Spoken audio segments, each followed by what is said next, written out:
बिस्मिल्लाहिर्रहमानिर्रहीम। अस्सलाम वालेकुम माय यूट्यूब फैमिली। आज की बहुत ही मज़ेदार सिंपल इजी रेसिपी है रमज़ान स्पेशल। इंशाल्लाह मैं बहुत अच्छे अच्छे रेसिपियाँ लेके आऊँगी। उम्मीद करती हूँ आप सभी खैरियत से होंगे, खैर खूबी से होंगे। चलिए देखिए, ये है बिनीस की फली, सॉरी बिनीस नहीं बोलते इसको, सेम की फली।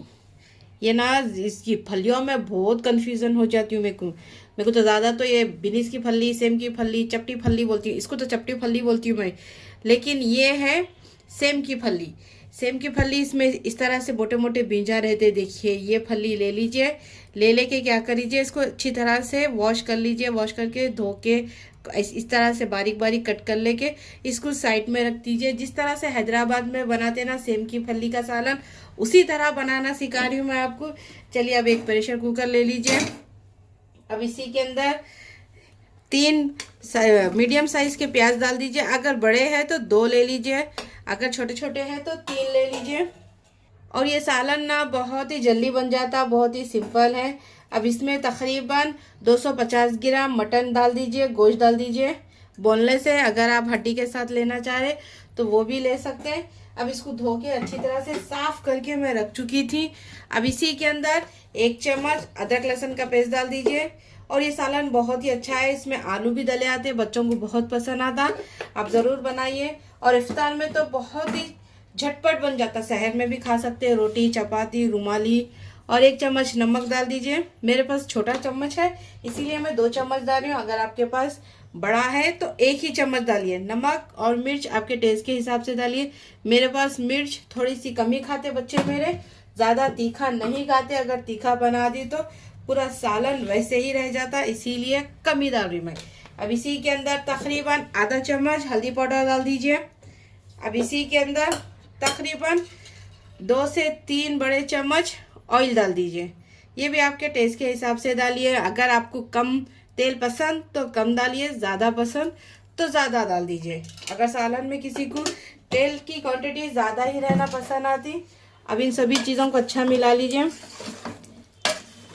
अब इसी के अंदर 1 कप उतना पानी डाल दीजिए।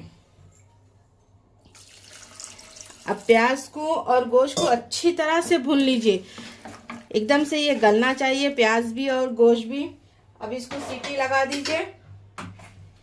सीटी लगा के तकरीबन 5 से 6 ने तो 7 भी विजिल लगाना पड़ता आपको। ये आपके गोश्त के क्वांटिटी के ऊपर है, मतलब किस तरह से गलना चाहिए देख लीजिए आप। चलिए, अब इसको तकरीबन मैं 5 से 6 ने तो 7 सीटी दे दूंगी। इसके बाद मैं बताऊंगी आपको। देखिए, माशाल्लाह से प्याज अच्छी तरह से गल चुकी है, भून चुकी है। अब इसी के अंदर 4 टमाटर डाल दीजिए, अच्छी तरह से कट करके। अब इसको हाई फ्लेम पे ही भून लीजिए टमाटरों को।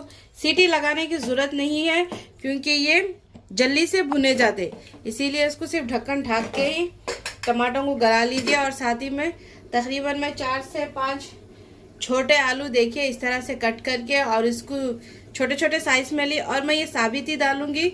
इसको अच्छी तरह से इसका छिलका उतार के साफ करके इसको रख चुकी हूँ मैं। अब इसको बाद में डालूंगी, तब तक टमाटरों को भून लीजिए। माशाल्लाह से टमाटर और प्याज गोश्त दोनों भी अच्छी तरह से गल चुके हैं, भून चुके हैं अच्छी तरह से। अब इसी के अंदर आलू डाल दीजिए। ये बाद में मैं छोटे कट करूंगी। अब इसमें इस तरह से साबित ही डालूंगी और साथ ही में फली भी डाल दूंगी। ये आपकी मर्ज़ी, अगर आपको छोटे अभी ही डालना है तो डाल दीजिए, लेकिन मैं बाद में इसको अच्छी तरह से गलाने के बाद छोटे छोटे कट कर लूँगी।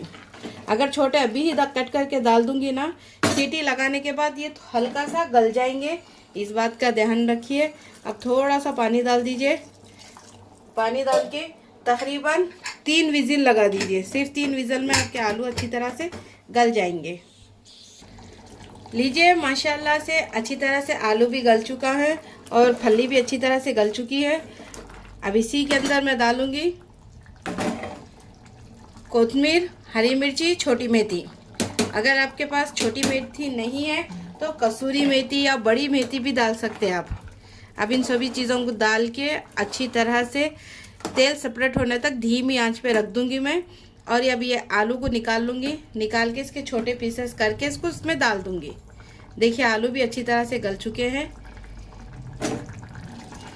लीजिए माशाल्लाह से सालन बिल्कुल रेडी हो चुका है। ये सेम की फली आलू गोश्त अब इसको सर्व करने के लिए बिल्कुल रेडी है। चलिए अब इसको सर्व करती हूँ मैं। अगर आपको ये रेसिपी थोड़ी सी भी अच्छी लग रही तो प्लीज़ मेरे चैनल को कीजिए सब्सक्राइब, लाइक कीजिए मेरी रेसिपी को, शेयर कीजिए ज़्यादा से ज़्यादा। कोई और भी रेसिपी सीखना है तो कमेंट्स कीजिए, इंशाल्लाह मैं ज़रूर आपको बनाना सिखाऊंगी। आप लोग कमेंट्स ही नहीं करते इंशाल्लाह। चलिए अब इसको सर्व करके बताती हूँ। लीजिए माशाल्लाह से सालन रेडी हो चुका है। सहर में इफ्तार में झटपट बन जाता है। ये बहुत ही इजी रेसिपी है, ज़रूर ट्राई कीजिए। आप इफ्तार में सहर में ज़रूर बनाइए और इबादत कीजिए ज़्यादा से ज़्यादा। रमज़ान में दुआओं में मुझे याद रखिए इंशाल्लाह। मैं भी आप सभी को दुआओं में याद रखूँगी इंशाल्लाह। प्लीज़ मुझे ज़्यादा से ज़्यादा सपोर्ट कीजिए। कोई और भी रेसिपी सीखना है तो मुझे बोलिए, इंशाल्लाह ताला मैं ज़रूर आपको बनाना सिखाऊंगी। और मुझे प्लीज़ मुझे ज़्यादा से ज़्यादा सपोर्ट कीजिए, सब्सक्राइब कीजिए मेरी रेसिपी को और ज़्यादा से ज़्यादा देखिए। चलती हूँ, दुआओं में याद रखिए। अल्लाह हाफिज़।